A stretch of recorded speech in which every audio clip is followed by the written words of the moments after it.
Gang, it's your boy with the fat SwaggyReacts, and we are back with another reaction video, man. And shouts out to Mr. Nightmare. You feel me? Like, we about to get into like Mr. Nightmare video today, man. Today we're gonna be checking out 3 disturbing true neighbor horror stories, man.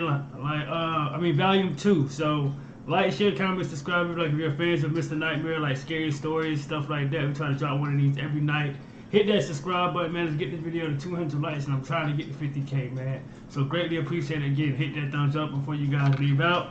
I ain't finna hold y'all up, bro. Like, share, comment, and subscribe, gang. Let's get into it. Bella. That water been there all morning. She wanna wait till I record to start drinking, bro. Like, she be doing that on purpose, bro. But without further ado, man, let's go ahead and get into it.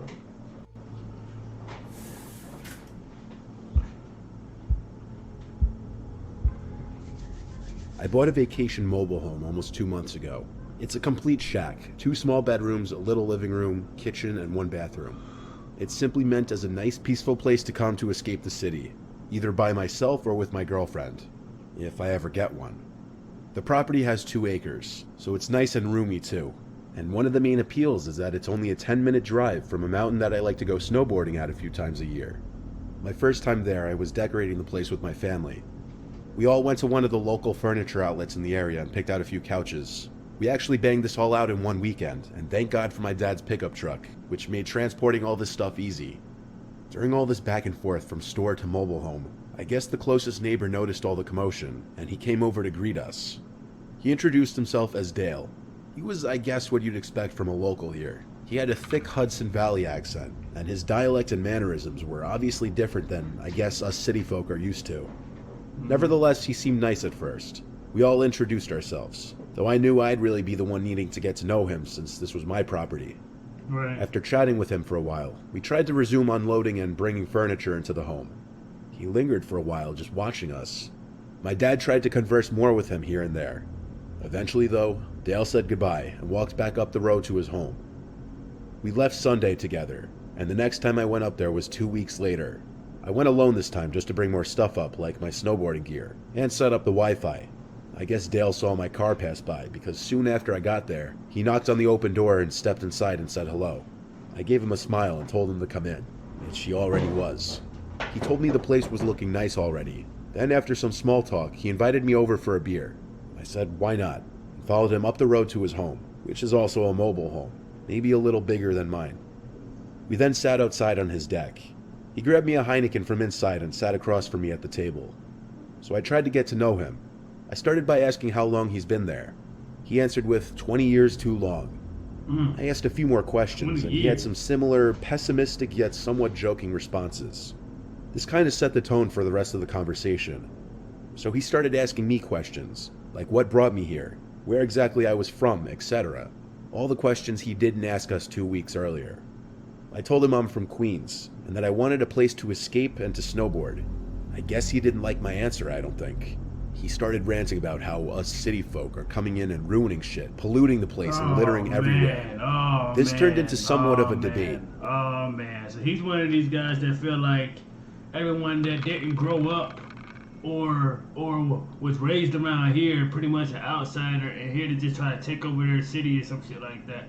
I ain't gonna lie, like New Yorkers, bro. Like, listen, bro, how many people live in New York, bro? Cause I live in North Carolina, bro, and I feel like half of New York has moved down here, bro, and it's still like thousands and thousands and thousands of people still living in New York. So it's like, bro, how big is New York?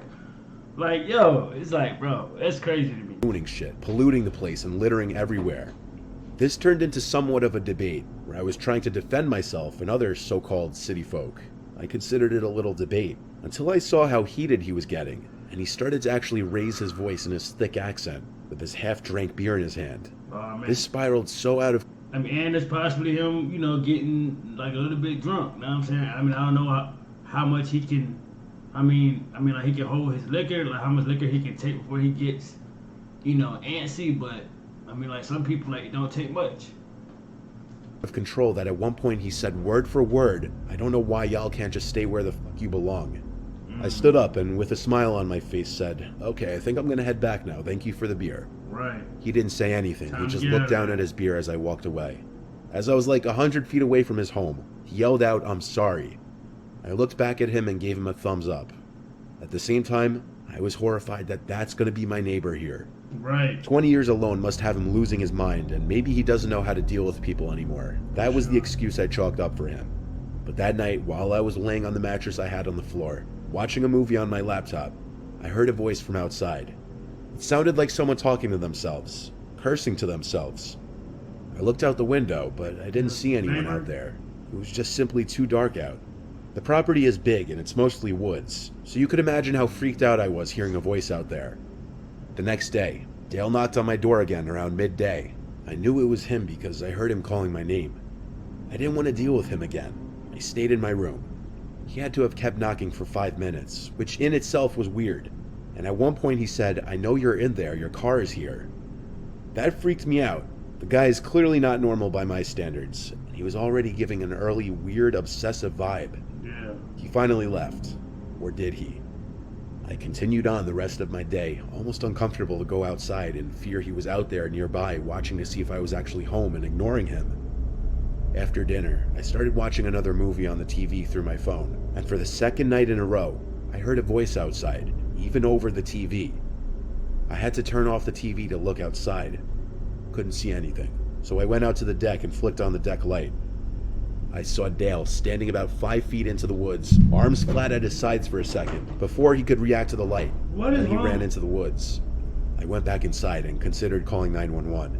I called my dad, and long story short, he said hold off on doing that because once I call 911 on the neighbor here, is the day I don't want to show my face here anymore. I tried to just sleep through the night. Tomorrow I'd leave and go home for a month.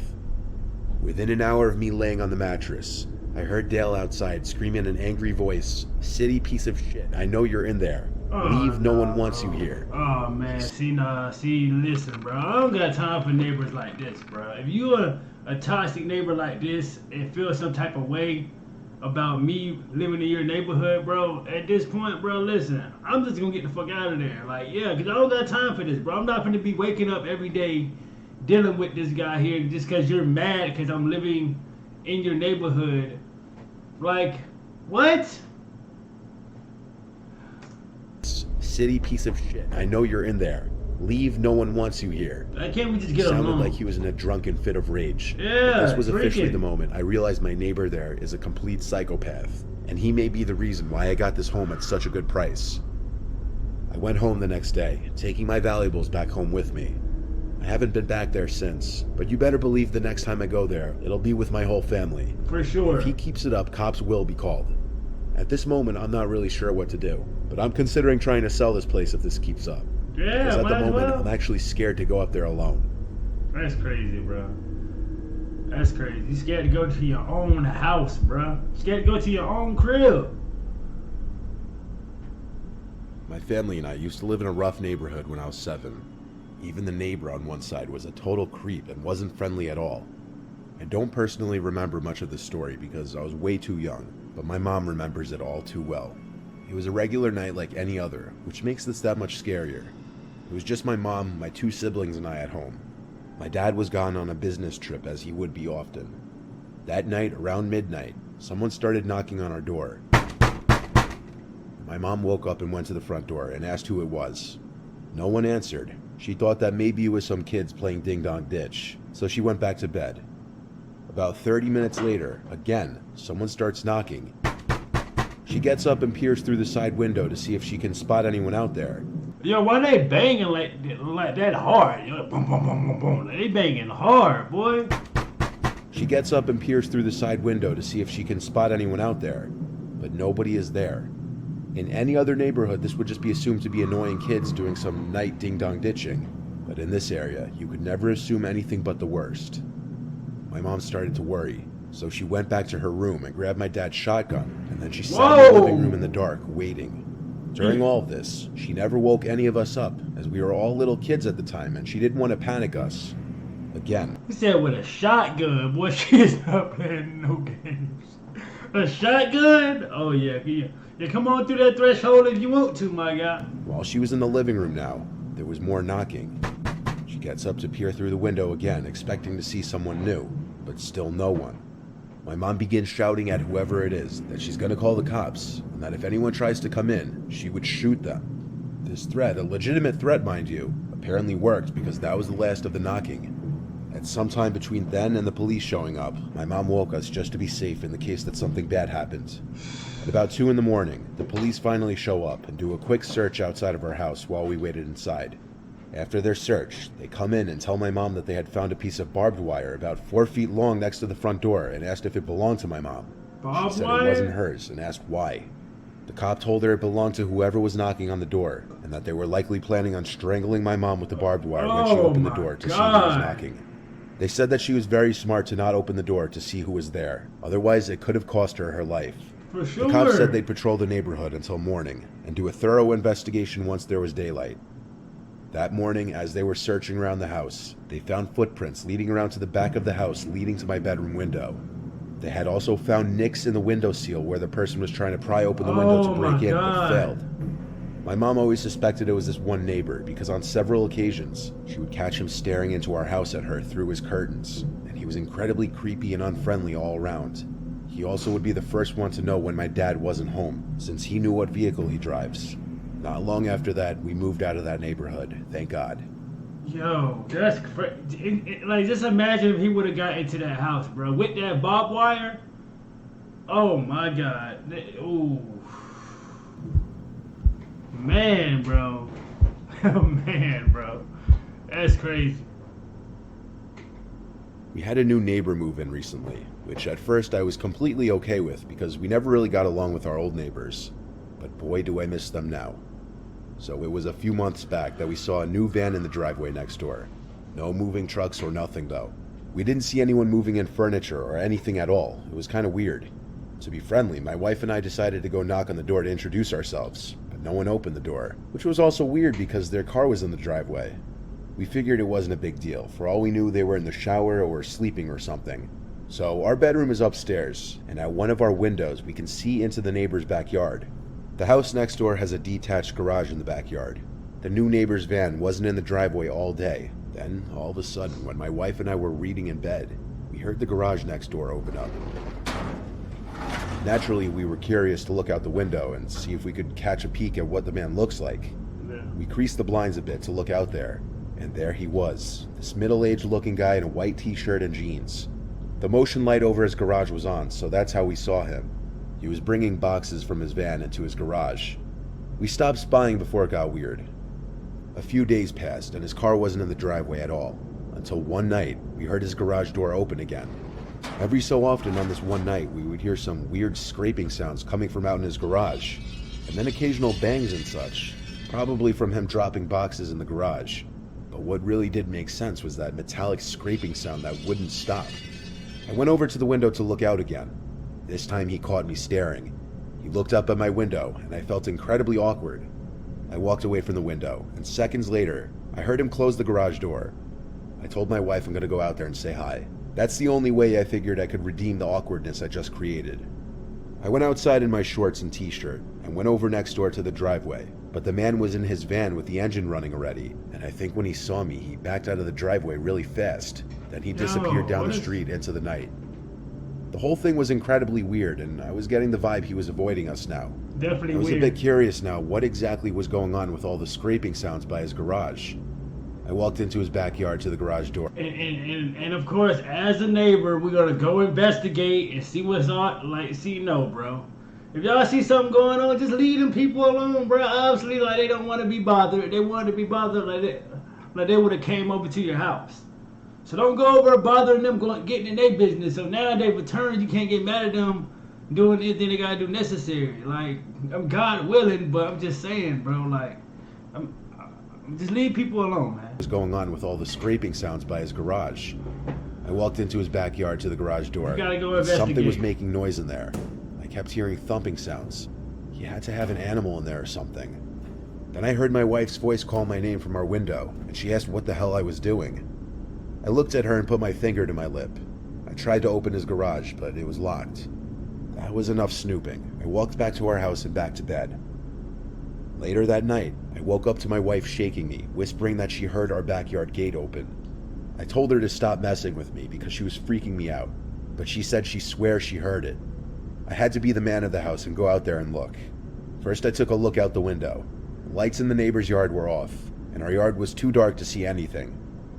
I went downstairs and took a look out the front door.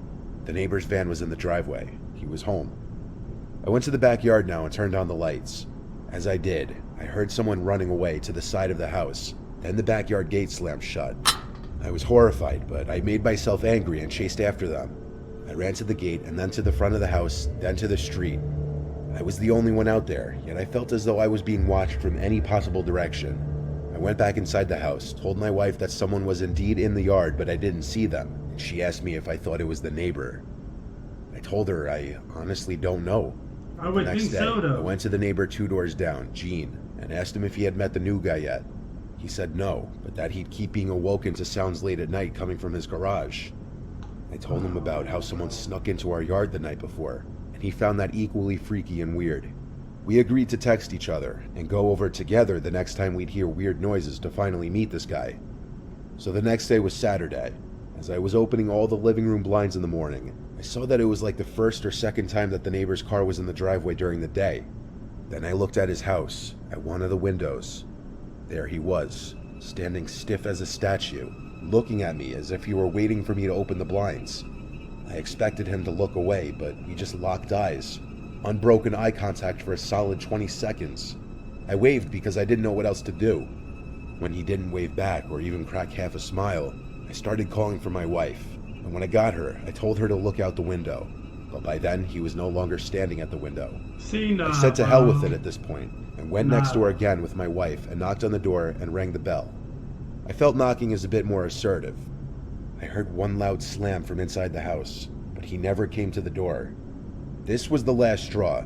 I went over to Gene's house again, and when he opened the door, he asked me if I saw his texts yet. I said no, and I also didn't have my phone on me. So he told me that last night he heard a muffled crying sound from outside, in the new guy's direction, and he texted me about it.